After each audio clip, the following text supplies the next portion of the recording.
Welcome back to our study of the Apocalypse, also known as the book of Revelation. But I just found out this week that we have some guests with us online. We have a lot of folks watching online, but these guys are kind of special to us here at Crossings. But the gentlemen at Jess Dunn Correctional Facility in Taft, Oklahoma, are studying the book of Revelation with us. So welcome, guys. We are really glad that you're joining us. It's great. Sometimes technology doesn't work for us, but sometimes technology is a great thing that we can study the Bible together wherever we are. You guys are welcome, and we're glad you're here. A couple of announcements. I announced last time the 5-day read through the Bible that my friend Lance Ward is doing. He's doing a podcast on Fridays that kind of summarize it, really well done, summarize your reading for 5 days. So if you have never read through the Bible, this is not a lot of reading. So it's just a few chapters a day, which honestly doesn't take very much time, and my lips move when I read. So I'm slower than the average person, but seriously, if you will just search for 5-day Bible reading plan on your podcast tool, you will see it.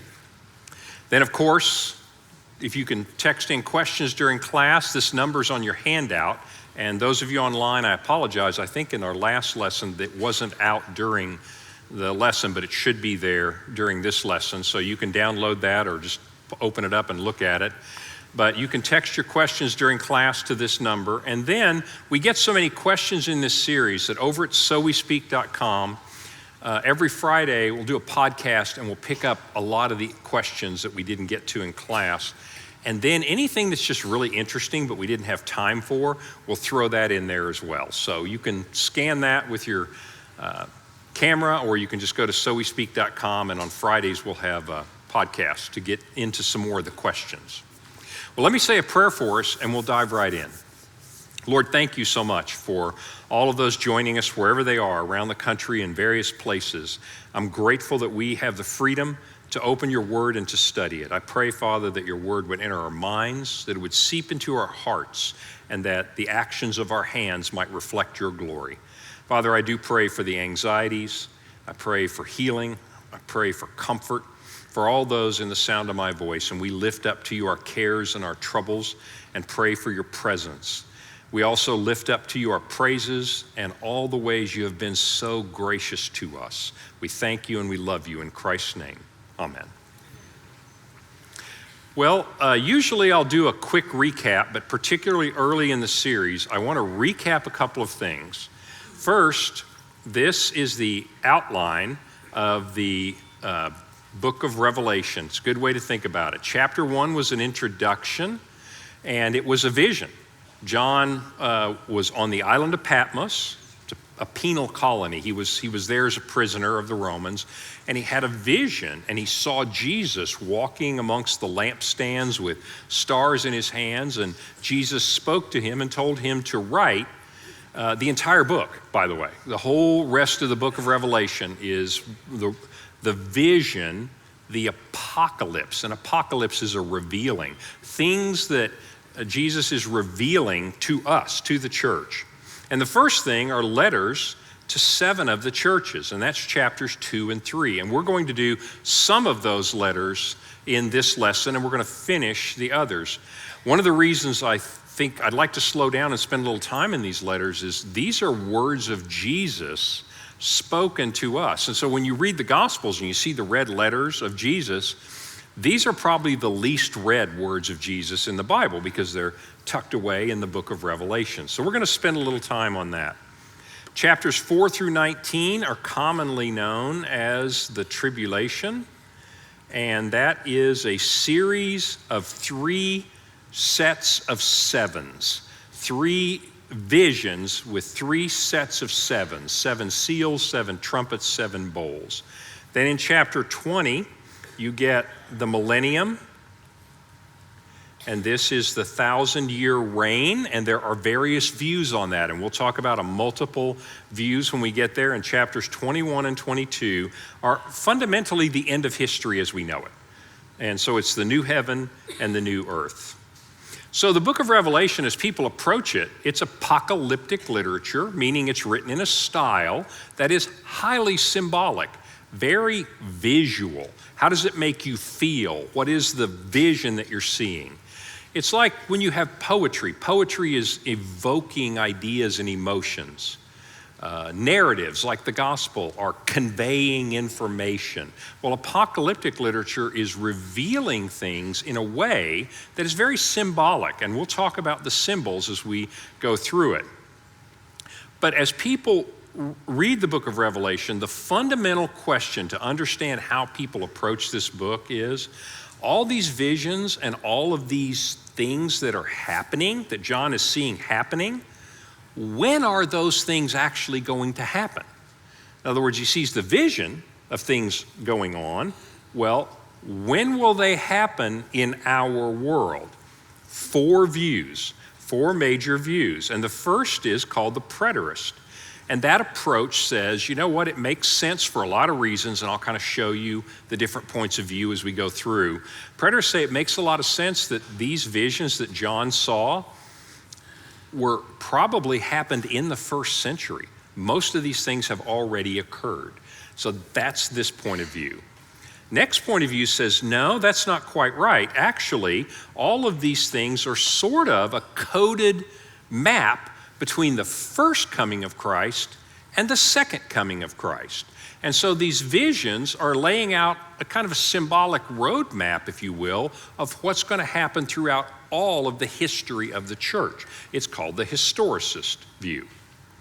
And then probably the most popular view, at least in the West, is the futurist view. And it says, no, these events haven't already happened, and they're not a roadmap. In fact, most of these events in the book of Revelation have yet to happen. They will happen in the future and probably in a 7-year period of time. And I'll explain to you why when we get there. And then finally, there's a 4th view that answers the question and says it's not about when they happen. These are symbolic ideas. They're true, and they really do happen. They just happen more than once. In other words, the things that are being prophesied have actually happened more than once.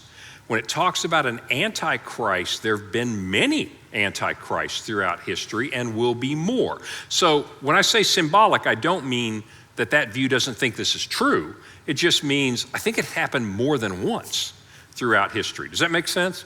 That fundamentally is most of what you read about the book of Revelation will fit into one of those general approaches to the book. And it's helpful to know. They're all orthodox views of the book, and we'll look at all these perspectives as we go through it. Well, as we get into the letters to the 7 churches, I want to tell you when these churches came into being. So the Apostle Paul, after he became a Christian, in his 3rd missionary journey, so obviously this isn't the first time he went out preaching and traveling, but the 3rd big trip that he made, he went through this part of the world. And so he started in Antioch in Syria in 53 AD. So this is just 20 years after the resurrection of Christ. So the church is exploding already within 20 years. And so you can see his travels, and all of these names, Cilicia, Cappadocia, Galatia, Lycia, Asia, these are Roman provinces because the Romans rule this whole area. And think of them as states, maybe. And so, for example, in your New Testament, you have a letter to the Galatians. Well, that's Paul writing a letter to all the churches in this state, in this area called Galatia.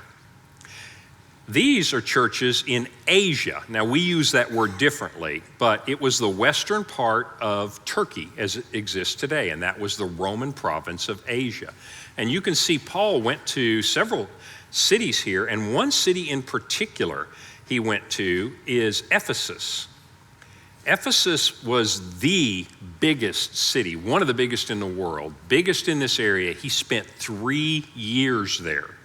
And it was very productive because what he would do is he would preach the gospel, he would share his testimony, he would talk about Jesus, and many people believed. And many of them were people that didn't live in Ephesus, and they would take this back to their hometowns. So all these other churches that we're talking about, and many more, there were far, far more than 7 churches, were young men and women, business people would hear the gospel, believe in Jesus Christ, and then go back to their towns and begin to preach. And so this area of Asia was very many Christians. I mean, a lot of churches in this area, and it all came from that missionary journey when Paul spent those 3 years in Ephesus. So all of these churches were founded about 53 AD. Now, I'm going to use the date of about 95 AD for the writing of the book of Revelation. There are disagreements about that, but we're going to just use that as a working time.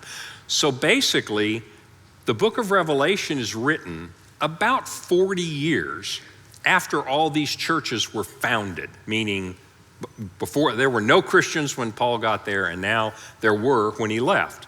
And so you've got about a generation has passed between the time they were founded and the time of the book of Revelation. And so the letters are to 7 specific churches. Well, when you see a number like 7 in the book of Revelation, you can't let that go by. It may mean 7 and it may mean something else because it's a very symbolic number. And in apocalyptic literature, not just Revelation, but the number 7 is considered a complete number. You have 3, which is a divine number. You have 4, which represents all created things. And when you put those 2 together, you get 7, which is heavens and the earth, all of the universe, the heavenly beings and the earthly beings. In other words, the whole totality. So 7 represents the totality of something. And so it is being written to 7 specific churches, but is there a meaning beyond that? And there are 3 ways people like to look at these letters. One is that these 7 churches represent all churches of all times. In other words, your church that you're a part of fits into one of these categories. And so I put that on your handout. So for example, we'll call Ephesus the steadfast church. Smyrna, you'll see in that city, that church was very heavily persecuted. Pergamum, the church in that city was being tempted to compromise their morality. Thyatira, there they were being pressed hard to compromise their doctrine. And then Sardis, Philadelphia, the obedient church, Laodicea, a very materialistic church. And so one view is these are indeed letters to those 7 churches, but there's more to it than that, which if you could say anything about the book of Revelation, you should say there's always more to it than that, right? And so one view is everybody's church fits one of these. I don't know what you're all thinking now. Which one is our church? We one of the good ones, we one of the bad ones. Only 2 of the 7 churches get commendations from Jesus with no correction. So you want to be one of those 2. But that's one way of thinking about it, is every church fits into that category, and consequently we should all hear what Jesus says, and our church should respond the way Jesus says we should respond. Another view, and this is the historicist, remember that the book of Revelation is kind of roadmap of history. The historicist view says, no, these 7 churches don't represent 7 kinds of churches. They represent the church, big C church, meaning all the believers, and it kind of maps out what the believers are going to do throughout time. So for example, Ephesus was a steadfast church, and a historicist would say that represents the early church between the time of the apostles, 53 AD, when these churches were founded, and about 100 AD, when all the apostles have died. The apostle John probably dies shortly after Revelation, writing Revelation, okay? Then Smyrna represents persecution. That church, by the way, when we read this letter in this lesson, you'll see the Christians there were being heavily persecuted. Well, a historicist would say all churches and all Christians were unbelievably persecuted between 100 AD and 313 AD. And so that church represents that time period of history until Constantine in 313 made Christianity tolerable, and you couldn't persecute Christians. From 313 to 500 AD, the beginning of the papacy, I'll talk about that in a second. If you have a Catholic background or you're Catholic, you're like, whoa, just a second. All right, but basically, the historicists think that between 313, when Christianity became legal and even supported, and 500 was a time when the morals of the church were not good. The church became very worldly. And I'll stop there. You can see the rest, but we're going to talk about these three churches. Now, why 500 and the papacy? If you're Catholic, you understand Peter to have been the first pope, meaning the first amongst equals of the apostles and the representative of Christ on earth. And you can then see the successor of Peter and the successor and the successor. So if you look at a Catholic chart of popes from today's pope all the way back in an unbroken line, well, there are some tributaries and some interesting things that happened in the Middle Ages, but basically all the way back to Peter. Protestants do not understand history in that way and basically see the rise of the papacy around this time. And so from the time that it was okay to be a Christian, about 313, you would see some bold leaders who'd endured persecution in a lot of these churches, and they called them the bishops of the church. Bishop is another word for elder. And so they were one of the lead elder, or they were the most prominent person. And when I say prominent, I don't mean rich and famous. I mean withstood temptation and shepherded their flock through all that persecution. That's what made them prominent, not money, fame, power, etc. And so around 500, you see these bishops, these leaders of the churches come together, and one of them becomes the chief amongst equals. And you begin to get the structure. The churches begin to have a structure beyond just a congregational level, evolves into what you now have as the structure of the Catholic Church. So depending on whether you're Catholic or Protestant is how you see it, but fundamentally Protestants think the papacy developed about 500 AD. So 7 kinds of churches, 7 eras of the church, or these are letters like every other letter in the New Testament. The letter to the church in Colossae, the book to Colossians, letter to the church in Ephesus, the letter to Ephesians. These are just more letters, although these are dictated by Jesus himself to those churches. And consequently, just like Colossians and Ephesians and all these other letters, they're very useful, inspired, and also authoritative to us as well. So that's another way to look at them. No matter how you look at it, it's very much worth studying these letters to the churches. And what does Jesus have to say to these churches who are in a time that I'm going to argue is not very much different than our own? Okay? Well, let's look at a map and we'll get started with the first one. John is on the island of Patmos. He's imprisoned there for preaching. And when he finishes, tradition has it that he went back to Ephesus, and Ephesus is where he lived. I'm going to show you a couple of quotes from early church writers. These are Christians who wrote early. Clement of Alexandria wrote a lot of books. These are not inspired. These are not in your New Testament, but these are Christians writing letters and writing treatises and so forth. This would be like Tim Keller writing books, or anybody else who was an Orthodox Christian writing things to encourage Christians. Well, Clement of Alexandria was very well known. He lived from 150 to 215, and he said this: the church in Ephesus was founded by Paul, which we know to be true from the scriptures. John remained there until Trajan's time. He's an emperor who began to rule in 98. So the church in Ephesus, is a true witness of what the apostles taught. So Paul established it in 53, and John lived there until his death sometime before 100. And so the church in Ephesus had very good teaching. And by the way, there are a whole generation of preachers, elders, believers on into 150, 160 who heard the Apostle John preach and who learned from the Apostle John. And I'm going to introduce you to one of them in a little bit.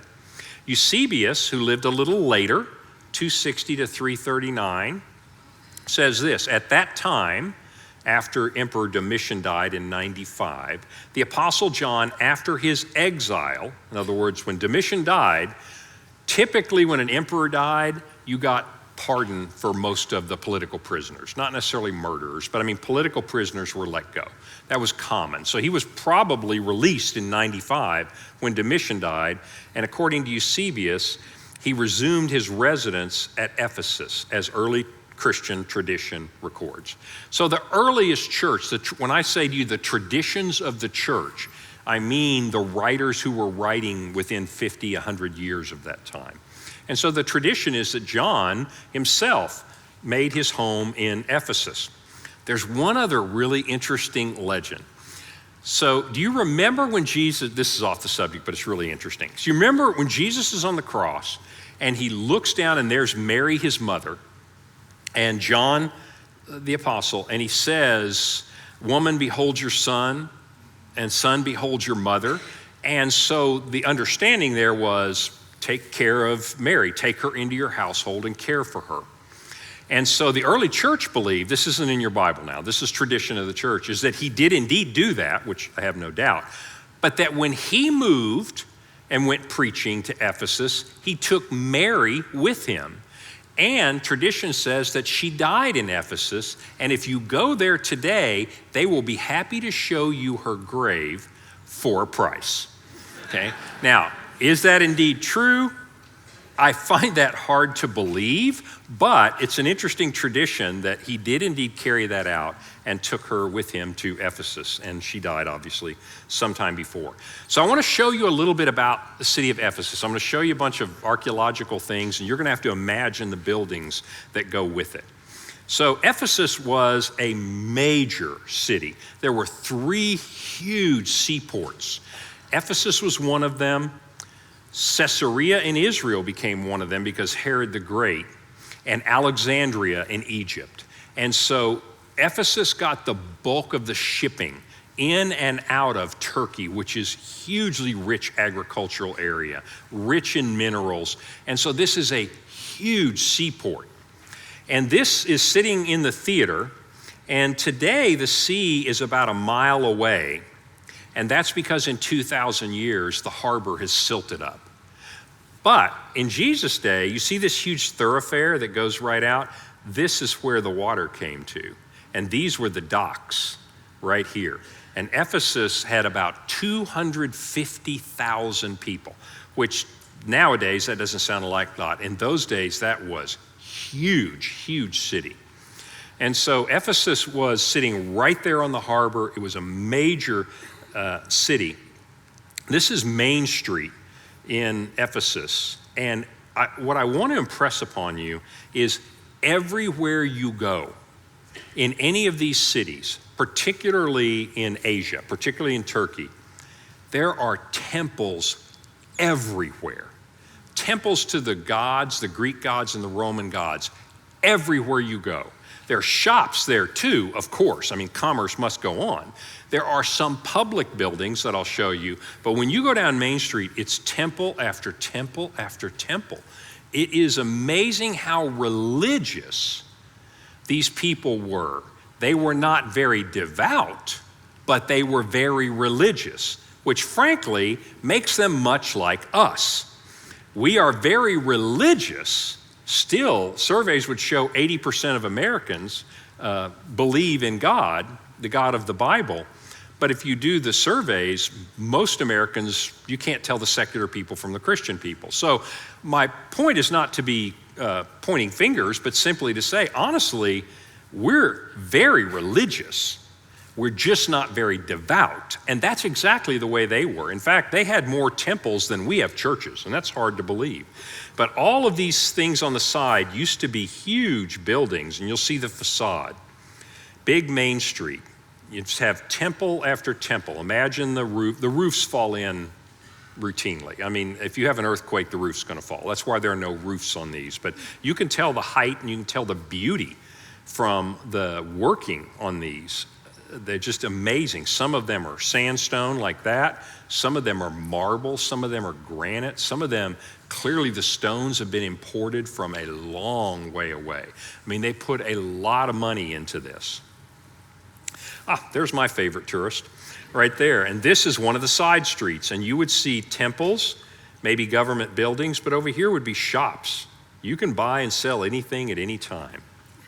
This is the library, the Celsus Library in Ephesus. And imagine, that's the facade, so imagine how big this building was. But it was a massive library dedicated to learning and technology. I mean, it was the MIT of the time. And so Ephesus, you really have to get an idea of how religious it was, how cosmopolitan it was, just huge and absolutely pagan. I mean, they worshiped a lot of gods. Ephesus was, and you need to understand about the imperial cult, the emperor cult. Ephesus was the first city in Asia to have a temple to the goddess Roma, the goddess of Rome. That's in 195 BC. I mean, 200 years before this time. And so the goddess Rome, this will give you an insight into the Romans. The Greeks had gods. The Romans thought they were gods. They thought Rome itself, you've heard about like American exceptionalism and thinking your country is really exceptional. This is that on steroids. They said Rome has her own goddess. In fact, Rome, the Roman Empire, is in some sense divine. And so you would have temples to the goddess Roma, and when you worship there, you were effectively acknowledging the divine right of Rome to rule the world. And so Ephesus is like, hey, we'd like some appropriations out of the next omnibus bill coming out of Rome, so we're going to build a temple to Roma, and they'll think we're good citizens. And so you see a lot of politicking. Politics and economics still play out. And so they had the first temple to Roma. But there was also the emperor cult. And that is that from the time of Augustus, now remember Augustus Caesar, Octavian was the emperor when Jesus was born. And he's the first to declare himself a god. Actually, the Roman Senate declared him a god, and he said, well, I can't disagree with you. And so he became a god. And so you'll see one of the other cities was the first to have a temple to him, to make sacrifices and worship Augustus Caesar, Augustus the emperor. And from then on, every emperor declared himself a god, and there would be offerings and temples all over the Roman world to the emperor. Now, Domitian, I want you to think Augustus around the time of Christ. Domitian died in 95, so about 100 years later. By the time of Domitian, not only was he a god, I mean, his title was Lord and God. And it's how he wanted to be addressed. It became a capital offense to not sacrifice and worship at his temple. And so from that time on, not only if you wanted to be a good citizen, you'd say, hey, I'm with Rome and I'm going to go sacrifice in the temple of Augustus or the temple of Trajan or the temple of whomever.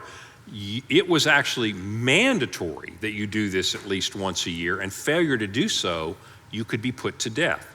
Well, needless to say, from the time of Domitian in the 90s, when John is sent to Patmos, the Christians do not have an easy way to go because they won't do that. Some did, and they compromised their faith, but most didn't. And the persecution was brutal. And you hear about Christians being thrown to the lions and Christians being killed. That's why they won't worship the emperor. This is the Great Thoroughway. And so this is the bay down here. And then it leads up into this beautiful, and think of the theater as being up here. It's only been partially excavated. Magnificent theater. And then if you turn it around, the theater's looking out to sea. And it was just a gorgeous piece of engineering, massive. And so the Ephesians had a lot of gods and goddesses, but they had one in particular. By the way, one of the beauties of the Bible is in the book of Acts in the New Testament, you can read about what happened to Paul in all these journeys.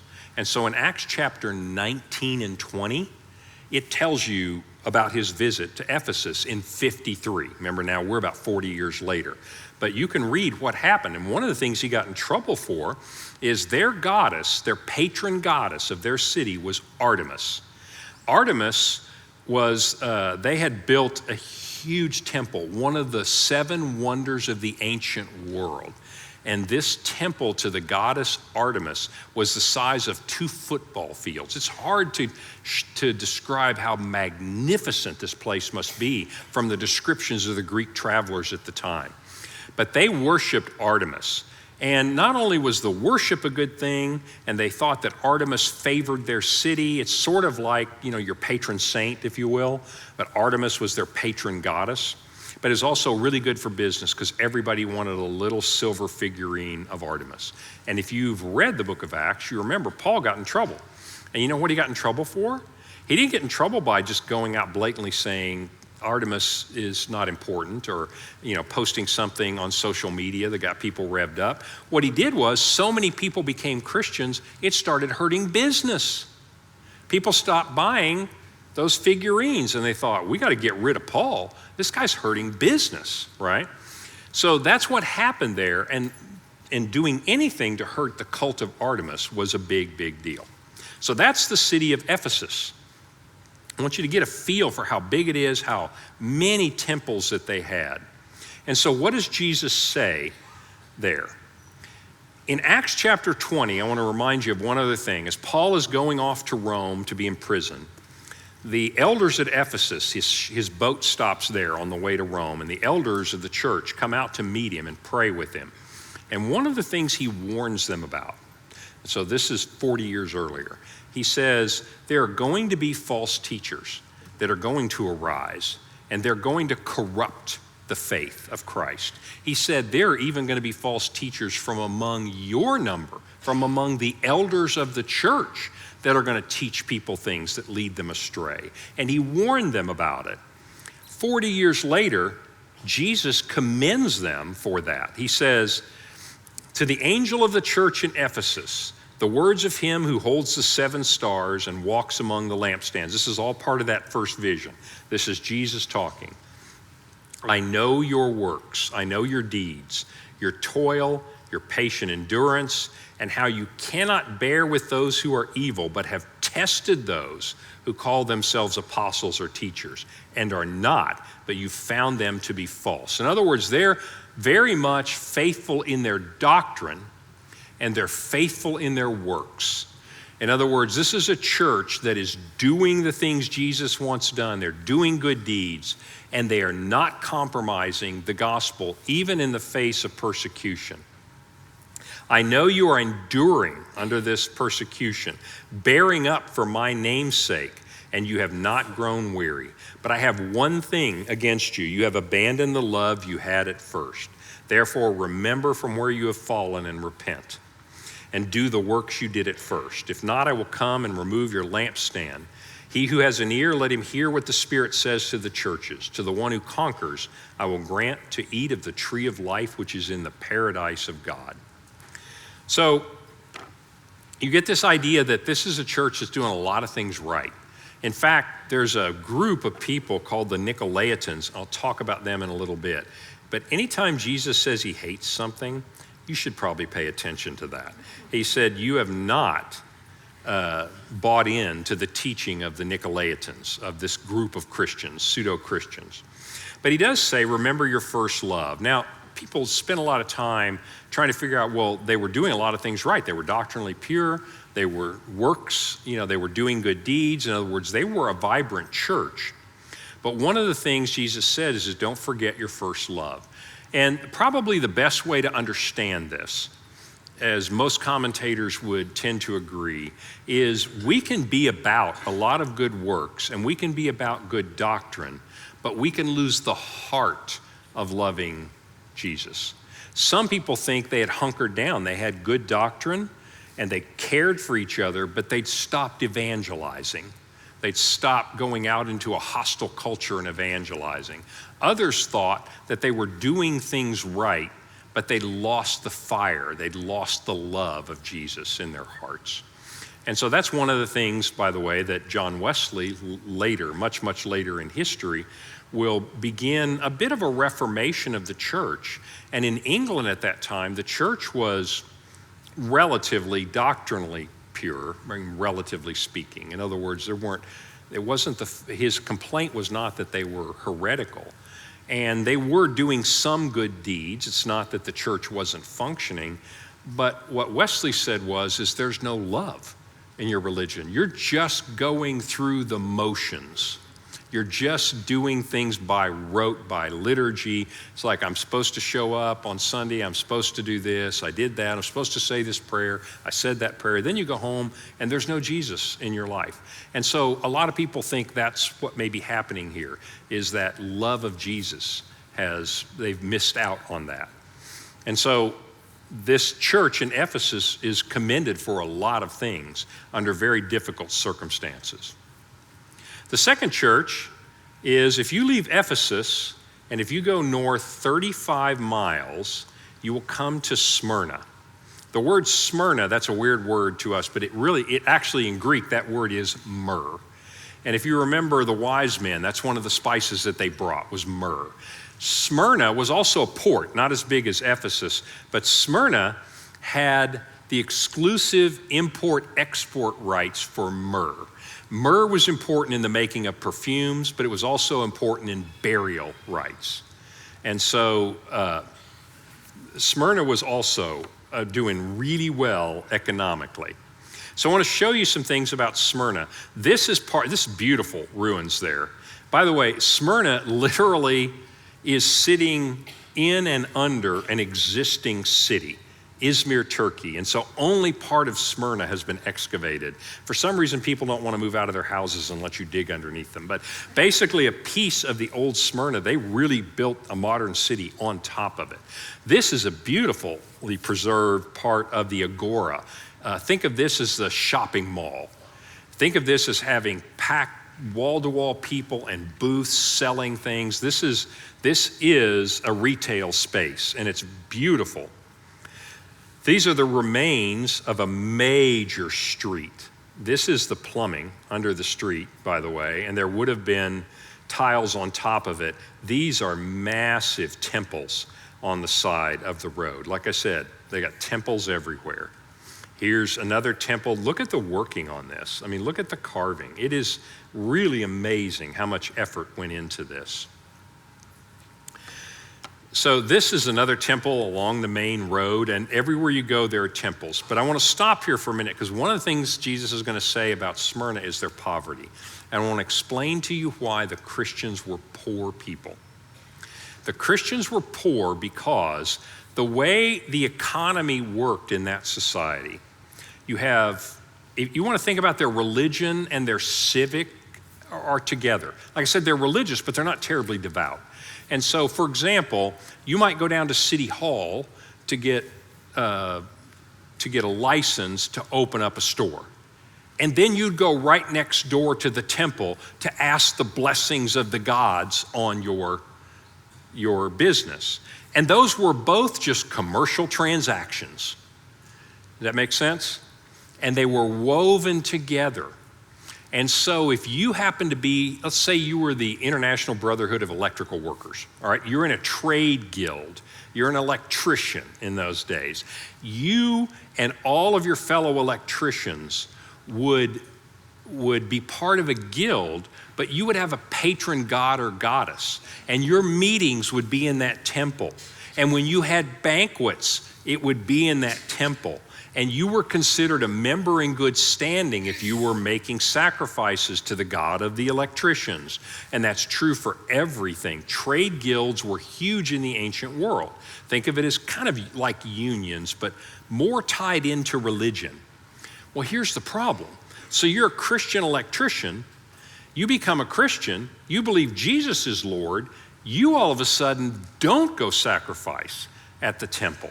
And all of a sudden, they realize you're not a very good member of the guild and you're not going to get any work. And so Christians in the time of persecution were persecuted financially before they were persecuted physically. And both happened. But you get this idea of you're not popular. You're not being a good citizen. In fact, there are letters from this part of the world, which maybe I'll read to you later in the series, but basically describing the Christians as atheists. The Christians were called atheists because they didn't believe in the gods and they wouldn't do their civic duty to go sacrifice to the gods. They were bad citizens. Now, some of you are thinking, oh my goodness, our era is a lot like that. There are places today where Christians are not considered to be good citizens. China, Xi Jinping does not think that Christians are good citizens, and they get hassled and they get persecuted. There are places in America where Christians are considered haters, they're considered poor citizens, that you're just basically not good people. I want you to think about that on steroids, but think about the idea that you can't make a living because people make you ostracize. It cost a lot to be a Christian. And so the trade guilds would meet at these they're just temples everywhere. And so when Jesus writes to the church in Smyrna, he says this, and to the angel of the church in Smyrna write this.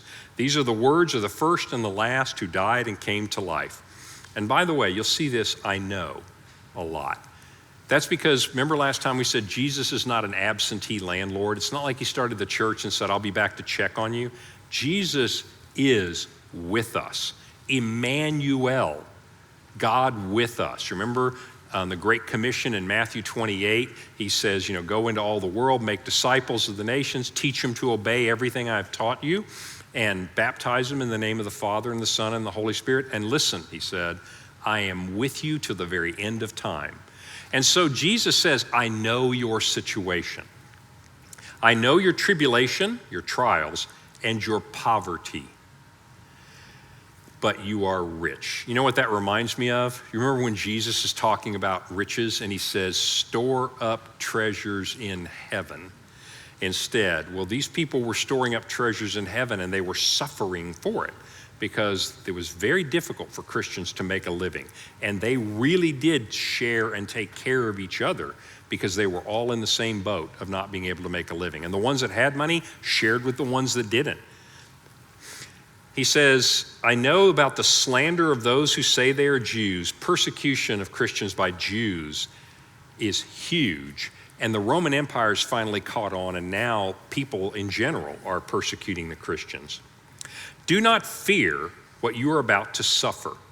Behold, the devil, and this is interesting because the city is going to throw these people into jail. But Jesus says, don't kid yourself. The devil is going to throw some of you into jail. Reminds you of Ephesians 6, the letter to the church in Ephesus that Paul wrote a few decades earlier when he said, for our battle is not against flesh and blood. It's against spiritual forces in the heavenly realm. What Paul is saying, all this persecution, Satan is behind that. Oh, these people are guilty of doing bad things to you, but there's something even bigger going on here.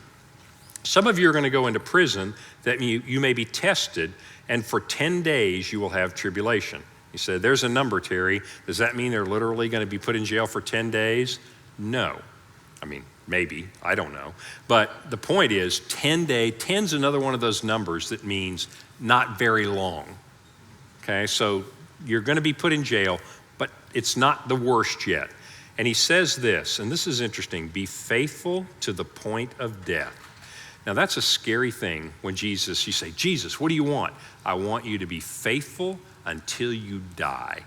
And that's if you die of natural causes or even if they kill you. I want to tell you a little story. I think I have time for this. So in this city of Smyrna, so that's founded about 53, right, AD. We're now talking to them being persecuted in 95. I want to forward 50 more years.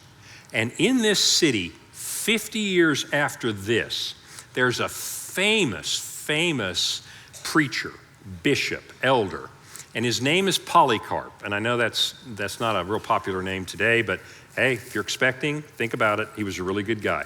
So Polycarp was the head of the church. He was 86 years old, and it was a lot of persecution. And so his job was to minister to the flock. I mean, they knew he was a Christian, and people would accuse them, but if somebody accused you and they actually brought you up, you're dead. Well, that happened to him. He finally got accused, and the Roman governor couldn't turn a blind eye to it, nor did they want to, and there came a great cry from the people. So this is, Eusebius is recording this, but the martyrdom of Polycarp, that letter's actually written down about 160, so right after this happened. Let me tell you what happened. So they go arrest this 86-year-old Christian. And so as the chief of police, I'm going to narrate it for you. As the chief of police is taking him to the governor, who is in the big Colosseum with all the people. I mean, this is not like a private trial. This is a show trial. And so the chief of police says this, listen, Polycarp, what harm is there in saying Caesar is Lord? Isn't that interesting? You remember how we've talked, and you've probably heard sermons telling you that calling Jesus Lord was very subversive. It was, because what he's supposed to confess is that Caesar is Lord. Caesar is my God. He said, come on, why don't you just say that, make a little sacrifice, and you will be safe.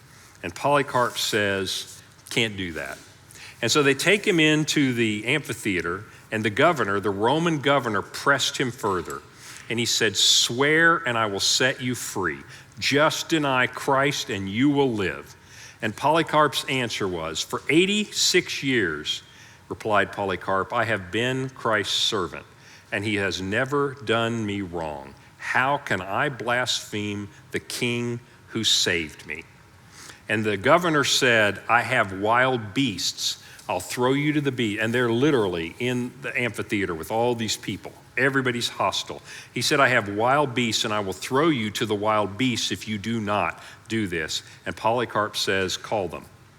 He says, if you make light of the beast, said the governor, I'll have you destroyed by fire. Now that's painful. He says, I will have you burned alive unless you change your attitude. And Polycarp answered, the fire you threaten burns for a time, but it's soon extinguished. There is a fire that you know nothing about, the fire of judgment to come and of eternal punishment, reserved for the ungodly. He said, why do you hesitate? Do what you're going to do. And so the people all begin to shout that Polycarp must die. And then a shout went up from everyone to burn him alive. And so the crowds rushed to collect firewood from the workshops and the public baths, with the Jews joining in as usual with more enthusiasm than anyone. I don't say that to be anti-Semitic or anything like that. I'm trying to describe to you what was happening then. The Jewish establishment, the Roman establishment, was very much against the Christians, and this is what they were suffering. And so within 50 years, you'll see mass execution of Christians. And so this is what they are dealing with. He says, but you be faithful to death, and I will give you the crown of life. He who has an ear, let him hear. And that's a euphemism that says, if you have any sense whatsoever, understand this. What the Spirit is saying to the churches, the one who conquers will not be hurt by the second death. You're going to find all about the second death later, but fundamentally, the first death is the death of your body. And he's encouraging them. He says, you are going to die, and many of you are going to die brutally.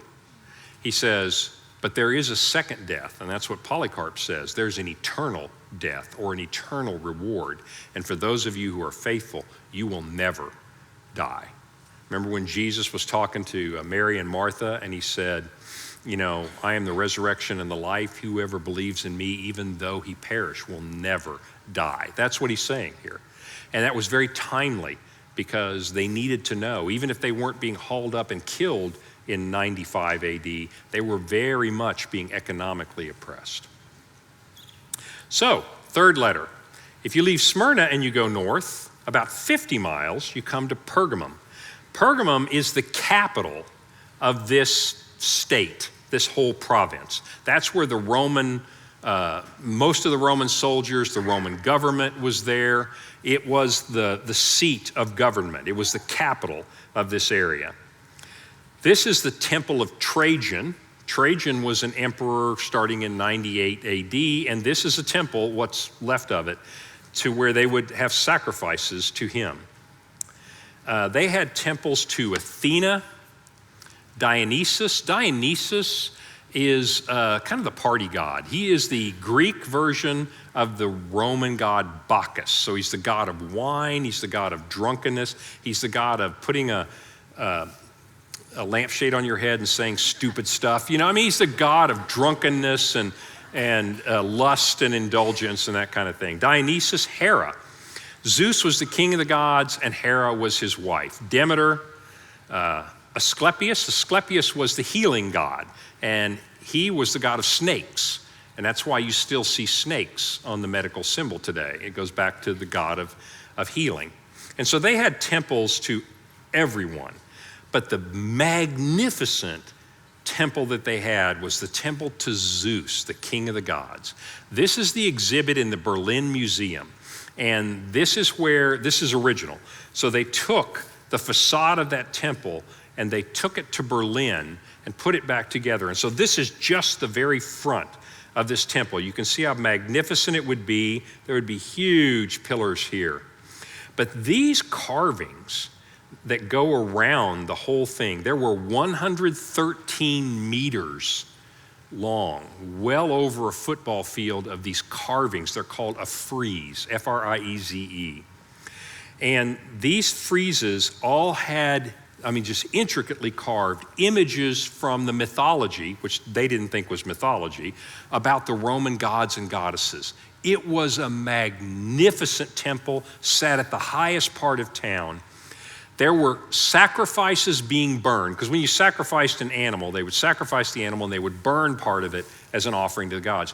24 hours a day, 7 days a week to Zeus. And anytime you came into this city, if you read the Greek travelers of the time, they would always see a plume of smoke coming from the temple of Zeus. Magnificent temple there. This is not well excavated, but what a gorgeous theater. And the theaters typically looked out to sea, and you would have the stage down here. This is not particularly well excavated, but I remember when we were here and took this picture where I'm standing right here.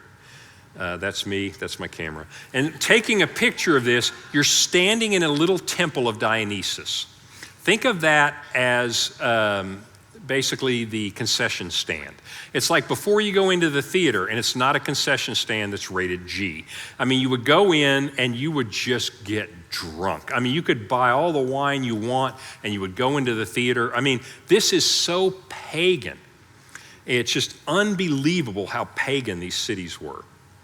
This is the remains of the Temple of Athena, and it's not well preserved, but archaeology in a Muslim country is not really as good as archaeology in a Jewish or Christian country. So there's not as much interest in putting these back together. But basically, this is the Athena's temple. This is a little Roman theater. This is a different theater. This is a small theater that the Romans had in Pergamum. So Pergamum is the capital. And so here's the letter to the church in Pergamum. To the angel of the church in Pergamum write this, the one who has the sharp two-edged sword. He's talking about the gospel, the word of truth. I know where you dwell, where Satan's throne is. It's hard to know what he's talking about there, but honestly, this is the capital of the Roman Empire. And later you're going to see the Roman Empire kind of held up as an agent of Satan. He says, you literally live where Satan's throne is, and yet you hold fast to my name. You did not deny my faith, even in the days of Antipas. We don't know much about Antipas, my faithful witness who was killed among you. And so he said, even when they killed one of you, and by the way, tradition has it that Antipas was sealed up inside a bronze statue of a bull, and they lit a fire and literally burned him to death. And so, but what Jesus is saying, I know where you dwell, I know how you're being tempted. I know that you hold fast to the faith, even in the face of that.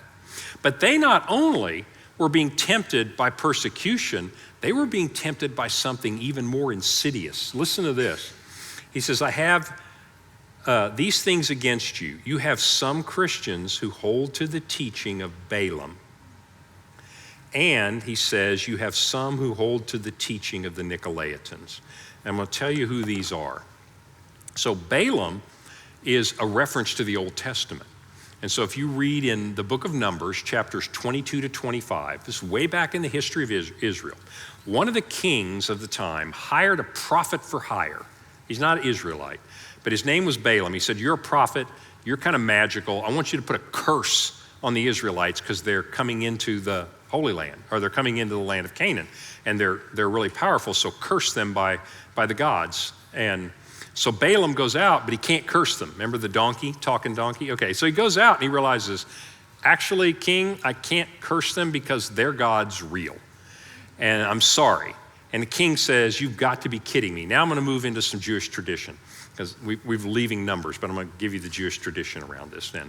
And so what Balaam did to earn his money is he said, well, I can't curse them, but I can corrupt them. And so what he did was he basically tempted over time the Israelites to embrace the practices of the culture of the people, to intermarry with them, to begin worshiping. It's okay to worship Yahweh, but you kind of also have to worship some of these gods as well. And so the Israelites became tempted, and they began to compromise their faith by taking on some of the gods of the culture. The Nicolaitans, probably a reference to a man named Nicholas. And in the book of Acts, you may remember that when the apostles were busy, they appointed 7 men, 7 deacons to go serve the people. And one of them was Nicholas. Nicholas is a Greek name, so he's not a Jew. He became a Christian, he was a Greek. According to church tradition, this Nicholas then later wandered away from the faith and began to embrace the practices of the culture, particularly the sexual immorality. Needless to say, I've shown you all these temples, and I'm trying to keep this PG-13. There were things happening in these temples that are not okay, right? And so the sexual immorality in the culture was huge. And so Nicholas embraced that, but he didn't leave Christianity, he just added that in. And he said it's okay to be Christian and to sacrifice and to do the sexual immorality. So what Jesus is saying is, you're doing a great job withstanding persecution from outside. Be very, very careful about false teachers on the inside who tell you you can compromise with the culture. Questions? I know that was a lot, went through it fast. That's why we're going to break the 7 letters up in 2. But what questions do you have? Okay, we're going to go. Is this a good time to go back? Yes, absolutely. All right. In your historicist view of the church, where does the Eastern Church's history fit? Or is it just the Western Papal Church? Good question. So this is before the East-West split. And help me remember when we get there into about the 11th century. I mean, we're still in the 1st century. I'll tell you when that split happens. It actually begins to happen shortly after the 500 AD, when the Roman Empire falls and you get everybody's a Catholic at this time, sort of, if you want to think about it that way. They're just all Christians, Catholic with the little c, meaning we're just all one church, right? Then you get the structure of the capital Catholic Church, the bishops and cardinals and that kind of thing.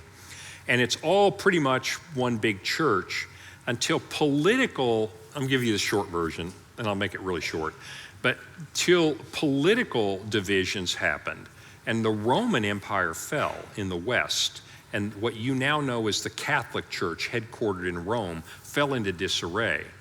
But the Eastern Empire, headquartered here in Turkey, they were doing okay. So basically, the communication between the two didn't happen anymore because of political instability. And so those two churches drifted apart. So what you call Eastern Orthodox and Catholic, that split is going to come a little bit later than this. But I'll try to point that out when it happens. So is this Nicholas our Saint Nicholas? This is not St. Nicholas. Okay, good. This is another guy. St. Nicholas is based on the myth of, or the story of a Christian a few hundred years later, but definitely a better guy than this Nicholas. Good question. Okay, at the beginning of each letter, it states to the angel of the church in whatever city. Who is the angel? Good question. I think we talked about this a little bit on the Friday podcast last week, but I'll give you the very short version. Differences of opinion. Some people say it's the actual guardian angel of the church, and you're dictating the letter to that angel, and there are reasons to think that. And others would say, no, that doesn't make any sense. This letter is clearly to the Christians, not to the angel. Others would say it's to the bishop or the preacher or the elder. I'm going to use modern terms here because we don't really have the same situation they did.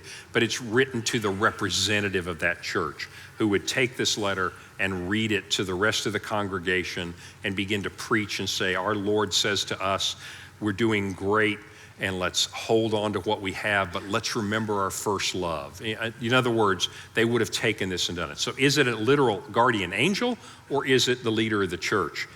Different opinions on it, and it's hard to know for sure which of the two it is. We'll pick up some more questions in the Friday podcast, and next time we'll go into the other churches. But one of the things I want to leave you with as you think about these churches is there are lessons for us from all of these churches, regardless of your point of view. Whether you think there's 7 kinds of churches or 7 ages of churches, the Christians are Christians. The Christians in Smyrna were undergoing persecution. The Christians in Pergamum were being tempted to accommodate the culture.